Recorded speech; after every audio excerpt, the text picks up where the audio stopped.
and welcome to the Medical Ancillary Sales Podcast. I'm your host, Michael Berg, joined as always by Vivian Hudson. Viv, it's just going to be us today. It sure is. It sure is. So sorry about that, Mike. But we're going to cover a topic that we've covered a couple times in the past, but there's been some changes to the program, and that's with the Diabetic Neuropathy Device. I know we've gotten some good traction with that device. It's a handy tool for providers. It gives them a nice reimbursement code. It's not overly expensive. It replaces the less objective monofilament for assessing early onset of neuropathies. But there has been some changes to the program, and we wanted to review that real quick and just kind of chart a course going forward as to how you should be positioning these DNDs. So first and foremost, Viv, do you want to enlighten people what the new changes with the DND? Yeah, sure. So the D&D, it's still available, and when it first came out to market, it was a bit of a proof of concept, I guess, as one way to term it. And now that it's gained a good foothold into what it does and the benefits it can provide, there's been a price increase with it. So the recommended retail on it now is $9,950. The good news is for reps, it means that it also includes an increase in the commissions that you'll receive. And so that's a good thing, but it also gives you a lot of flexibility with the pricing as far as what price you want to position it to your physicians with. And also we are using it as a bundle opportunity for people to sell with the TM Flow. And by including the two devices together, you can really position yourself to be like a one-stop shop for neuropathy and give physicians some really good value and some very powerful tools to be able to assess this often asymptomatic condition very quickly and easily within the primary care office. Yeah, and I know when people hear price increases, you're thinking, oh my God, here we go. But this is a newer device. It was a proof of concept that the creator of this device was trying to establish. So the price was artificially low. And I know when we first got it, we thought that, boy, this device could easily go for at least $6,000 to $8,000, we thought. And just given the reimbursement codes and given what it does and how much time it saves the doctor, that should be a minimum of what you would charge. Now, the good news is that most of the increase is going to the sales reps. The manufacturer is not they did not triple their prices. They increased their wholesale pricing, but they understand that in order to be successful, marketers have to be enticed. And so to get this is a move on their part, I think, to bring it up to market value, but also to encourage people to add this to their ancillary portfolio in terms of things they should be promoting. For you to make $4,000, $5,000, $6,000 on one of these devices is possible now, where that wasn't possible at the old price. So Viv, can you briefly go over, for people that maybe are not familiar with the DND, can you go over what it does? Yeah, sure. So it's a device, it basically replaces the tuning fork assessment, where basically they would bang a tuning fork, get the vibration going, and then touch it against a person's foot and ask them, can you feel that? And the other thing that they would use is something called a monofilament. So it's, I guess, like a blunt needle, so to speak, that you poke at the end of on the bottom of a person's foot, and again, ask them, can you feel that? As you can imagine, it's very difficult to measure on a scale of 1 to 10, depending on how you're feeling on the day, depending on whether you're talking about the football or whatever it might be, that physicians didn't get a very objective result with that. So using the diabetic neuropathy device, it does have a 5-step vibration assessment. So it goes from levels 1 to 5.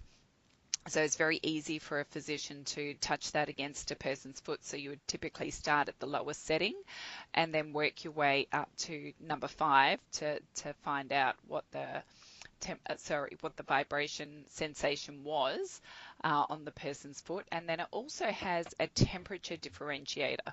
So there's two little pads on it, and one has a control temperature, and the other one is variable. So you can touch the two pads against a patient's foot and ask if they can feel a difference in the temperature. So usually with neuropathy, the colder it is, the more uncomfortable it is for the patient. So there's quite a few degrees difference. I want to say, I think it's about 10 degrees difference. Actually, it's from 15 to 40 degrees Celsius is the temperature range that it goes to. So typically the baseline starts at 25, and you might start off at around 29 for a patient, and then you can work your temperature down and see if a patient can feel that difference. And then those measurements are recorded on a simple PDF document that can then be uploaded into the patient chart. So as you can imagine, it's giving physicians a very good tool set to be able to test objectively where a patient's neuropathy is at. And also the good thing is this test can be done twice a year, so it's designed for a long-range assessment with the patient that they would potentially use for years to come.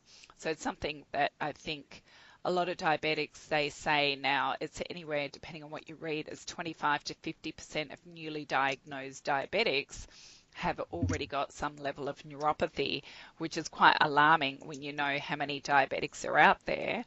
And if they can start doing this kind of testing from the word go, then it certainly helps the physician to be able to see where they're at, because helping the patient to gain some awareness around any loss of sensation in their feet is going to help them not only for falls but also risk of amputation as their conditions progress.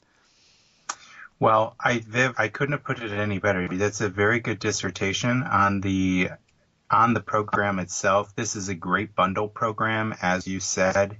We like to incorporate this with some of our other programs, namely the TM Flow. This is a perfect segue into it, and a nice thing that you can bundle. And now you're bundling a device that it has a $10,000 price tag on it, so that creates more value in the eyes of the physician.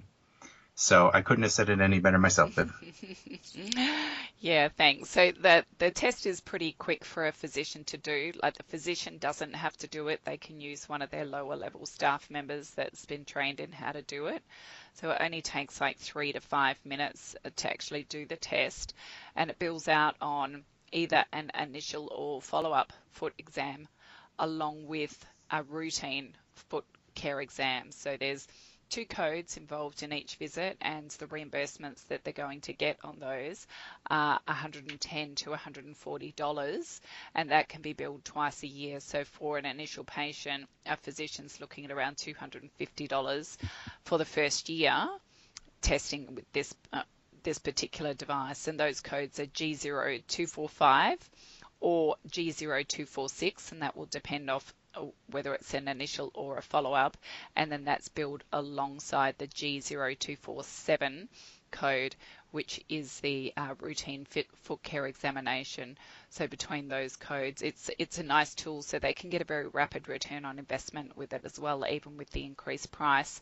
And one of the conditions for billing is that the patient does have to have neuropathy already, but it's certainly a valuable tool in helping physicians to be able to determine the level of neuropathy and how severe it is, or whether the condition stabilizes. But absolute handy tool, and very good conversation starter with a doctor as well. So if you don't kind of know what to go into a doctor's office with, then this is probably a good one to start in a primary care office, or a podiatrist would be another good specialty for that as well. Thanks, Viv. Thanks a lot, Mike. You can jump into the fire.